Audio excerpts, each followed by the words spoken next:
Bon, je pense que le phase de décision se passe très bien. Hein. Bon, maintenant, on n'a pas à se plaindre, sinon peut-être que 2 fois. Parce qu'en conclusion, nous sommes des Sénégalais, bon, des Sudano-Sahéliens. On aimerait jouer quand même au mois de juin. Mais pour les jours, ils préfèrent jouer à cet instant-ci parce que je pense qu'il est plus facile de jouer à ce moment, durant cette période-là, en hiver. Donc, au point de vue organisationnel, je pense que les Sénégalais sont là. Nous avons une très forte colonie sénégalaise qui est là. Et puis, je me demande est-ce que ce n'est pas la plus forte colonie sénégalaise. Donc, les supporters sont présents. Parce que quand je vois dans nos stades où il y a 30 000 personnes, 25 000 personnes, je sais que la moitié c'est les Sénégalais et qu'ils viennent supporter l'équipe du Sénégal. Donc, de ce point de vue-là, je pense que ça se passe très bien. Bon, maintenant, au niveau de l'équipe, bon, 3 matchs, 2 victoires, 1 match nul, 1 match gagné en 8e de finale, je pense quand même ça se passe bien. Et on a essayé plus de 22 jours, bien bon, donc si je n'abuse pas, plus de 20 jours. Donc ça se passe bien, donc les joueurs sont en train de récupérer. Il n'y a pas eu une surcharge de matchs sur les autres jours. Bon, il y a des situations de jeu qui sont présentées. 2 fois on nous a mené au score, nous sommes revenus. Et les joueurs ont été constants, ils ne sont pas précipités, ils maîtrisaient leur sujet, quoi qu'on puisse dire, ils ne sont pas affolés. Mais nous, supporters, on était dans de bonnes conditions. Mais nous ne sommes pas les joueurs, hein, parce que les joueurs aujourd'hui, c'est eux qui connaissent leur adversaire, c'est eux qui maîtrisent leur adversaire.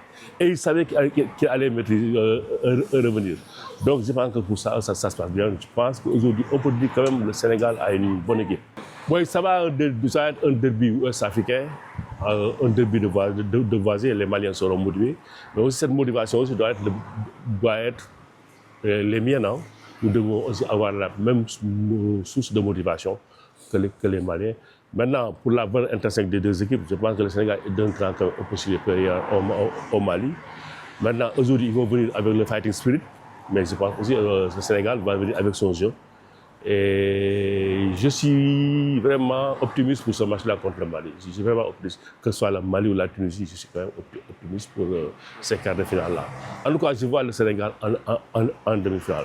Quelles que soient les difficultés qui vont intervenir. Mais les Coupes d'Afrique, c'est les Coupes d'Afrique.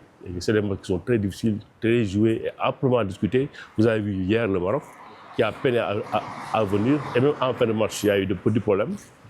Donc cela veut dire qu'il n'y a pas de grande équipe à ce niveau de la compétition. Étant fait partie des 5 candidats et doyens, bon, ils ont vu opportun qu'il fallait que 2 soient présents. Et vous savez bien que Augustin est à la CAF, Gologo est à la CAF, et Madi est tout le temps invité par la CAF. Donc j'étais le candidat qui devait être invité. Mais à part ça, on a des affinités et on a acheminé pendant presque 50 ans avec eux. Donc je les remercie de cette invitation. Mais sur la participation, j'ai vu que nos matchs ne se ressemblent pas. Lors de notre premier match, on avait vu quelques bobos, mais notre deuxième n'était pas aussi médiocre, mais n'était pas aussi bien. Le troisième contre Bénin aussi, on a vu aussi des flanchements. Mais heureusement qu'on a un entraîneur très patient. Mais sur ma seule critique, c'est que les remplaçants sont tardifs. Et parfois aussi, je pense que les staffs techniques doivent aider Pape Thiaw. Parce qu'on peut faire un match. On dit que Oumar Ndiaye n'a pas bien joué. Si l'entraîneur remet Oumar Ndiaye, je pense qu'avec 26 joueurs, le staff peut bien convaincre l'entraîneur pour lui dire que est-ce qu'on ne peut pas essayer un autre. On a vu le cas de Jackson, on a vu le cas de Ismaël Assar, on a vu le cas de l'autre là, Jacob. Hein, donc, sérieusement, mais lorsque on a vu que Diarra et d'autres changements ont été faits, l'équipe a été assise quand même. Surtout aussi, j'ai vu que on dit que le Soudanais a marqué un très joli but. Si vous voyez bien l'action, moi je l'ai bien regardé, regardé encore. Parce que lorsque le gars tenait le ballon, Edouard était au premier poteau. Donc, lorsque le gars a vu que Edouard est au premier poteau, il a dit que je vais tenter. Et il a tenté 2 fois. Donc aussi, là aussi, c'est à Tony Silva de reparler à notre gardien. C'est l'un des meilleurs gardiens. Mais parfois aussi, des ëpp quoi, day ëpp. waaw parce que damay xalaat sax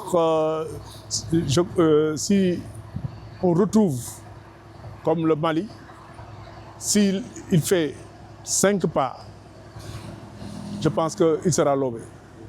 Donc ça, c'est à éviter aussi. Parce qu'il sort trop sur sa surface. Pour le match de Mali, je pense que moi, je ne suis pas technicien.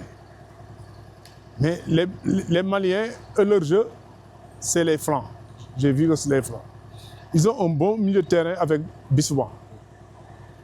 Koulibaly, je pense qu'il a appelé le rouge. Bon, donc lui aussi, il est bien. Mais moi, c'est comme Koulibaly revient, pour la défense d'abord. C'est ça mon problème. Parce que la défense doit être aidée par les flancs. Donc, si vous voyez les buts qu'on encaisse, toujours, les latéraux sont absents. Parce que même le but qu'on a encaissé l'autre jour, Edouard a repoussé le ballon, mais normalement, le latéral devait être présent sur le poteau. Donc, ça aussi, il faut que l'entraîneur et le staff technique doivent revoir ça.